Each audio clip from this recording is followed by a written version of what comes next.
ગંગા લહરી એટલે પ્રભુ સ્પર્શનો રોમાંચ. અગાઉના શ્લોકમાં માં ગંગાની વિસ્મૃતિ થવાથી મન અને બુદ્ધિનું પતન થાય તે જાણ્યું.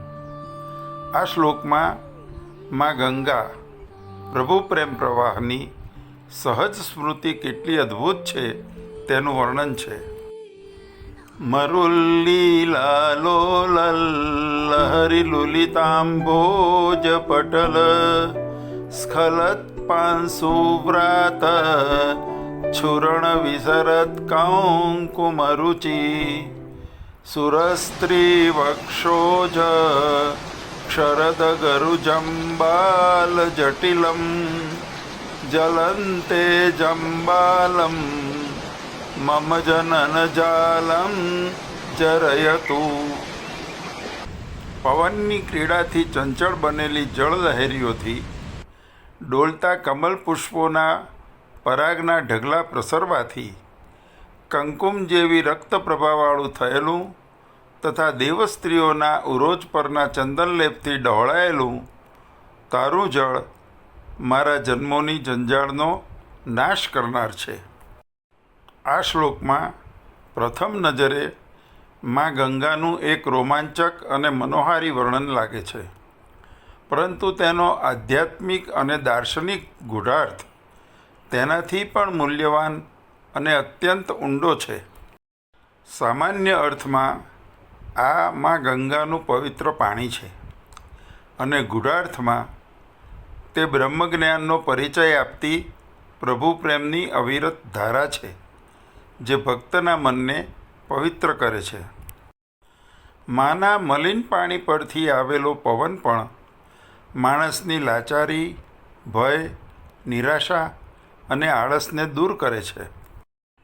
માના જળની લહેરીઓ એ પ્રભુ પ્રેમની યાદના પવનનું પરિણામ છે અને ઉછળતા મોજાઓ એ માના સામીપ્ય અને સંબંધની સમજણથી ભક્તના અંતરમાં ઉછળતી આનંદની લાગણીઓ છે.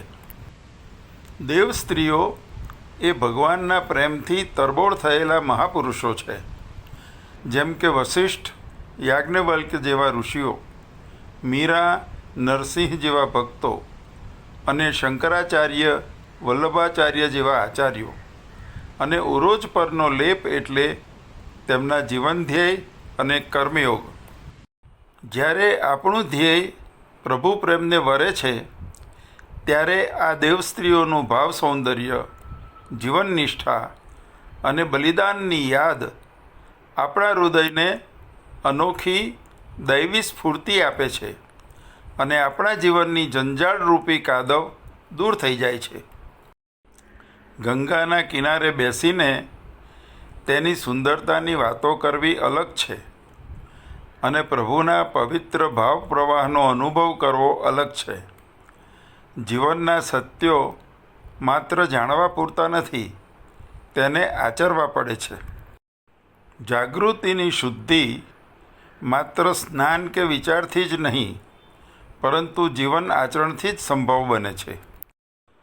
ચાલો આપણે ઋષિઓ, આચાર્યો અને મહાન ભક્તોએ ચીંધેલા માર્ગને સમજીએ અને આપણું જીવન સુંદર બનાવીએ.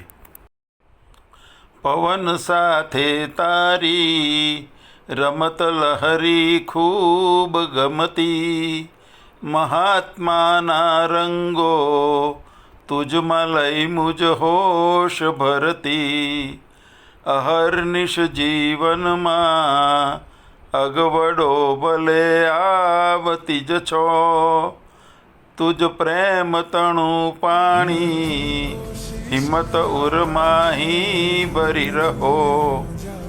આપને યોગ્ય લાગે તો આ સંસ્કૃતિ પ્રેરક વિચારોને લાઈક તથા કોમેન્ટ કરી પ્રોત્સાહન કરો. વહાલા સ્વજનને શેર કરો. પોતીકું કરવા સબસ્ક્રાઈબ કરો.